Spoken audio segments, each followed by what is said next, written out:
Isa sa mga bayaran ay nagrereklamo tungkol sa matinding lamig at isang blondeng, muskular na kapitan ang nagsabi sa kanya na magdamit ng mas marami kung ayaw niyang magyelo. May isa pang sumali sa protesta. Sinasabi na isang hangal na plano ang tumawid sa lupain na ito kahit na malaki ang gantimpala. Pinatahimik sila ng blonding kapitan. Sinasabing nakapag-sign up na silang lahat para sa misyon. Sagot ng isa, hindi nila inisip na ganito kalala ang sitwasyon dito.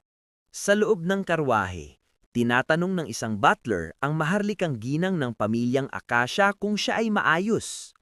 Sumagot si Molina ng oo, habang isang escort sa labas ay nagrereklamo na magyeyelo siya. Ang tagapaglingkod ay nakikita ang panghihimasok na medyo bastos. Gayunpaman, pinigilan siya ni Melina na maging masyadong mahigpit dahil sila ang mga nagboluntaryo bilang mga escort. Hiningi pa niyang papasukin sila ng butler sandali, pero tumanggi ang matanda. Pinaaalahanan siya tungkol sa mga panganib sa loob ng puting desyerto. Kapag si Melena tinanong kung ang tinutukoy niya ay ang mga halimaw, sinabi ng butler sa kanya ang tungkol sa alamat ng emperador na nagnanais na angkinin ang buong mundo. Para sa layuning ito, naglakbay ang emperador sa loob ng White Wasteland kasama ang maraming mandirigma at sundalo upang sakupin ito.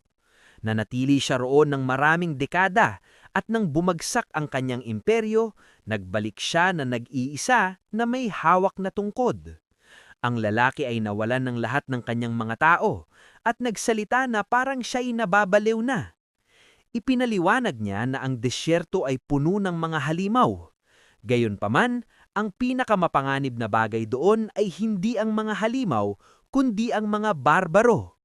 Ngumit idinagdag ng butler na ito ay tiyak na isang alamat na hindi nila matitiyak. Sinasabi ni Molina na ang kanyang mga salita ay may malaking halaga dahil marami sa mga halimaw na kanyang inilarawan ay napatunayan ng umiiral sa lugar na ito. Pagkatapos ay pinag-usapan nila na bagaman wala pang nakakakita sa mga barbarong ito upang kumpirmahin ang alamat, may isang kakaibang tao na nagngangalang Urone na nagsalaysay ng napakaraming kwento tungkol sa mga nilalang na ito. Maya-maya, inutusan ng kapitan ang lahat na huminto dahil malinaw niyang nakita na may lumalapit sa kanila. Habang bahagya niyang nasilayan ito, sinabi niya sa lahat na mayroon siyang magandang balita at masamang balita. Ang magandang balita ay ang bagay na papalapit sa kanila ay maliit ang sukat, at ang masamang balita ay hindi siya sigurado